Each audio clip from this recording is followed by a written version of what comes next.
اگلا سوال بھائیوں کے سیکشن سے. جیسا کہ آپ نے کہا کہ ہندو جو ہے پتھر پہاڑ پانی ان سب کی جو عبادت کرتے ہیں، میرے انداز سے اس میں تھوڑی سی غلط فہمی ہے. آج سائنس بھی یہ مانتی ہے کہ جو سالڈ میٹر ہے it is a form of energy, اور وہ انرجی کو ہم نے خدا یا مطلب ان سب چیزوں کے بیچ میں جو انرجی ہے وہی اللہ تعالیٰ خدا جس نام سے بھی ہم پکاریں، ہم اس انرجی جس نے ان سب کو پیدا کیا، جو آپ کے بیچ میں سے بول رہی ہے، جو میرے بیچ میں سے سن رہی ہے، جو اب میرے اندر سے بول رہی ہے اور ان سب کے بیچ میں سے سن رہی ہے، اسی کو اللہ تعالیٰ کہتے ہیں. وہی بول رہا ہے، وہی سن رہا ہے، اور اسی کے کہنے کے مطابق ہم یہاں تک پہنچے ہیں. تو جو پتھر کی مورتی کی پوجا کر رہے ہیں وہ پتھر کے اندر نور کو دیکھتے ہیں اور اس نور کی پوجا کرتے ہیں، جسے کہا ہے کبیر نے کہا ہے کہ اول اللہ نور اپایا قدرت تے کے سب بندے، ایک نور تے سب جگ اپجیا کون بھلے کون مندے. تو اس نور کو جس نے جہاں دیکھا، جب ایک ہندو کسی کو نمستے کرتا ہے تو وہ انسان کو نہیں کر رہا، وہ اس کے اندر بیٹھے ہوئے پرماتما کو دیکھ کے کہتا ہے کہ نمستے، میں تمہارے آگے جھکتا ہوں، اور وہ جواب میں دیتا ہے کہ نمستے. جیسے ہم اسلام میں کہتے ہیں کہ سلام علیکم، ہم سلامتی چاہتے ہیں اور آج جواب دیتے ہیں کہ وعلیکم السلام. تو میرا اتنا ہی کہنا تھا کہ وہ نور جب ہم سب میں دیکھنا چالو کر دیں گے تو اس کے بعد کسی بھائی چارے کی ضرورت نہیں رہ جائے گی، کیونکہ پہلی جو ہندو کی پوجا ہے اس میں کہتے ہیں کہ انترکشا ہے شانتی ہی، ونسپتا ہے شانتی ہی، سروے بھونتو سکھینا سروے سنتو نرامیا. مطلب انترکش میں تارے بھی شانت ہوں، جنگلوں میں ونسپتیاں شانت ہوں، سبھی لوگ شانت ہوں، سبھی لوگ سکھی ہوں. یہ پرارتھنا یہ ایک ہندو دھرم کی بنیاد ہے، اور ہر دھرم کی، اسلام کی، ہندو دھرم کی، سکھ ازم کی، سبھی نے ہر ایک کی بھلائی اور ہر ایک کی شانتی، ہر ایک کے بھائی چارے کی بات کی ہے. اگر اس میں کچھ آپ کو غیر واجب لگے تو مجھے نہیں بھائی صاحب اوتار سنگھ، آپ نے بہت اہم سوال کیا اور ایک بہترین سوال کیا، اور اس سوال کے ذریعے کچھ لوگوں کے دماغ میں جو غلط فہمی وہ بھی انشاءاللہ دور ہو جائیں گی، اور آپ کے ساتھ جو غلط فہمی وہ بھی انشاءاللہ دور ہو جائیں گی.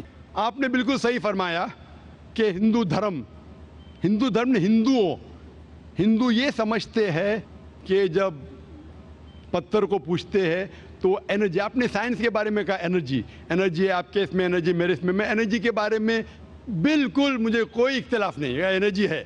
لیکن یہ کہنا کہ یہ انرجی اللہ ہے، یہ انرجی خدا ہے، نہ قرآن میں لکھا ہے نہ وید میں لکھا ہے. پوائنٹ نمبر 1، یہ آپ کی غلط فہمی ہے کہ یہ انرجی خدا ہے. قرآن میں لکھا ہے کہ اس کے جیسا کوئی نہیں ہے. There is nothing like it. وَلَمْ يَقُلْ لَهُ كُفُوًا أَحَدٌ. اس کے جیسا کوئی نہیں ہے. یہی چیز بائبل میں لکھا ہے. There is nothing like unto it in the heavens above, in the earth beneath, in the water beneath the earth. بھگوان کے جیسا ممکن ہی نہیں کوئی بھی چیز آسمان میں ہو، دھرتی پہ ہو، زمین پہ ہو. نہ کنکر، نہ پتھر، نہ مورتی. وہی لکھا ہے وید میں، نہ تسیہ پرتیما استی. اس بھگوان کا کوئی عکس نہیں، کوئی پینٹنگ نہیں، کوئی فوٹوگراف نہیں، کوئی مورتی نہیں. تو یہ لکھا ہے دھارمک کتابوں میں. لیکن دھرم کے ماننے والے اپنی آسانی کے لیے تبدیل کر رہے ہیں. مثال کے طور پہ آپ سپوز بزنس مین ہیں، آپ ایک کمپنی کے مالک ہیں، آپ ایک اپنا پرانا اصول کس طریقے سے کمپنی چلنا چاہیے اصول سے چلتے آ رہی ہے. آپ کے کوئی نئی مینیجر آتے اصول کو بدل دیتے، آپ کے اصول کے خلاف کام کرتے، بولتے کیا یہ اور بہتر ہوگا، اس سے منافع زیادہ ہوگا. آپ کے اصول ہے کچھ، آپ کے اصول ہوئیں گے کہ میں ایمانداری سے کام کروں. آپ کے مینیجر کے اصول ہوئیں گے ایمانداری کو چھوڑو، پیسے زیادہ کمانے کا. آپ کو جب پتا چلے گا آپ کا مینیجر آپ کے اصول کو توڑ رہا ہے، بولے گا مالک زیادہ پیسے ملیں گے، رشوت دو. آپ اس سے سہمت ہیں؟ آپ بولیں گے زیادہ پیسے چھوڑو، ملتے کیا نہیں ملتے، رشوت دینا حرام ہے. تو اس طریقے سے اللہ تعالیٰ نے بنیادی باتیں کہہ چکی ہے کس طریقے سے اس ایشور کی عبادت کرنا. ابھی انسان اپنی غلط فہمیوں میں اللہ تعالیٰ خدا ایشور کی بات چھوڑ کے خود کے طریقے سے عبادت کرنے لگتے ہیں. اور ہم کیا کر رہے؟ اس عظیم خدا کو گالی دیتے ہیں. ہم کہتے ہیں کہ خدا نے بیٹا جنا، استغفر اللہ. ہم خدا کو اس مورتی میں لے آتے.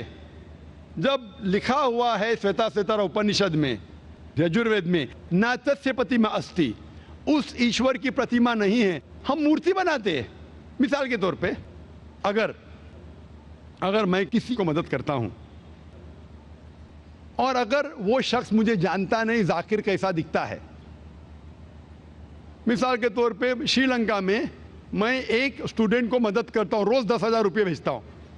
اس کو پتا نہیں ذاکر کے ساتھ کیا کرتا ہے، وہ کاکروچ بناتا ہے، کاکروچ، اور روز صبح کو بولتا ہے ذاکر شکریہ. جب مجھے پتا چلے گا اس نے مجھے کاکروچ بنایا، کیا مجھے خوشی ہوں گی؟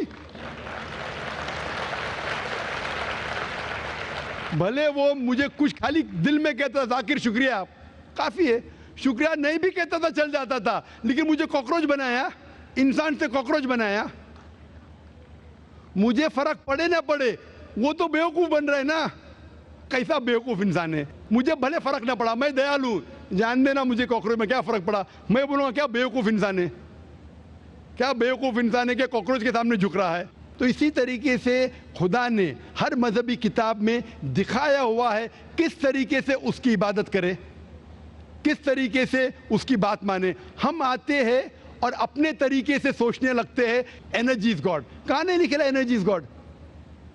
آپ نے بالکل آپ کے سوال کا جواب خود آپ نے دیا. آپ نے ایک مثال دی کہ ہندو لوگ کہتے ہیں نمستے. نمستے کا لفظ کدھر سے آتا ہے؟ آپ کو شاید پتا ہوگا. نمستے آتا ہے ادم نممے سے. ادم نممے مطلب میں آپ کے سامنے جھکتا ہوں، میں آپ کی عبادت کرتا ہوں. ادم نممے، آپ کہنا چاہتے میں آپ کے اندر ایشور کی عبادت کرتا ہوں. مثال کے طور پہ وہ آدمی چور ہے، وہ غلط کام کر رہا ہے، بلاತ್ಕಾರ کر رہا ہے، آپ اس کو ایشور بولیں گے؟ آپ ایشور کو اتنا گھٹیا سمجھ گئے؟ وہ بلاತ್ಕಾರ کرنے والا انسان کو بولتے ہیں آپ ایشور ہے. اس سے بھائی چارگی بڑھیں گی نہیں گھٹیں گی. وہ بلاತ್ಕಾರ کرنے والے کو، وہ چور کو، وہ ڈاکو کو میں ایشور مان رہا ہوں، اس کے سامنے جھک رہا ہوں. اللہ کو کیوں گالی دے رہے؟ ایشور کو کیوں گالی دے رہے؟ خدا کو کیوں گالی دے رہے؟ اسلام میں، اسلام کی بھی آپ نے مثال دی. اسلام میں ہم کہتے السلام علیکم. اللہ تعالیٰ سے فرماتے اس انسان پہ سلامتی دے. چاہے وہ اچھا انسان ہے تو بھی سلامتی دینے کی بات اچھی ہے، چاہے وہ چور یا ڈاکو ہو. میں بولوں گا السلام علیکم، میں کہہ رہا ہوں یا اللہ، یا رب، یا خدا، یا ایشور، یا بھگوان اس ڈاکو پہ رحمت فرما. کچھ بری بات ہے؟ نہ میں اللہ کو گالی دے رہا ہوں، اس کے لیے دعا دے رہا ہوں کہ تو غلط کام چھوڑ اور صحیح راستے پہ آ. اگر میں اس کو خدا مانوں گا تو خوش ہو جائے گا، وہ اور چوری کرے گا، وہ اور بلاತ್ಕಾರ کرے گا. کوئی بھی دھرم میں یہ نہیں سکھاتا. یہ دھرم کے ماننے والے اپنی خود کی ایجاد کرتے ہیں. اسے کہتے ہیں انوویشن، بدعت. جس طریقے سے خدا نے سکھایا ہے کہ اس کی عبادت کرے، اسی طریقے سے ہمیں کرنا چاہیے. تبدیلی لائیں گے. ہم سمجھ رہے ہیں کہ بھائی چارہ بڑھے گا، بھائی چارہ نہیں بڑھے گا، بھائی چارہ گھٹے گا. لیکن اگر میں آپ سے کہوں گا اوتار سنگھ السلام علیکم، میں اللہ سے دعا کرتا ہوں کہ آپ پہ سلامتی ہو، آپ پہ امن ہو، آپ مجھے بولو اس سے بھائی چارہ زیادہ بڑھے گا یا کہنے سے بھائی میں آپ کو ایشور مانتا ہوں اور پھر آپ کی بات نہیں مانوں میں؟ پھر اگر آپ مجھے بولیں گے چلو بھائی شراب پینے چلو، چلو بھائی لڑکی کے ساتھ رات گزاریں گے، تو میں کیا بولوں گا؟ میرے بھگوان مجھے بلا رہا ہے. تو یہ کہنا السلام علیکم مطلب میں اللہ سے دعا کرتا ہوں کہ یہ انسان کے اوپر سلامتی ہو. اچھا انسان پہ بھی سلامتی کہنا اچھی بات ہے، برا انسان پہ بھی سلامتی کہنا اچھی بات ہے. تو اس طریقے سے اسلام میں جو گریٹنگ ہے اس سے کسی کو نقصان نہیں ہوتا ہے، نہ it is hypocrisy, it is the best way of بھائی چارہ. اور قرآن میں کہا گیا ہے سورہ نساء میں، سورہ نمبر 4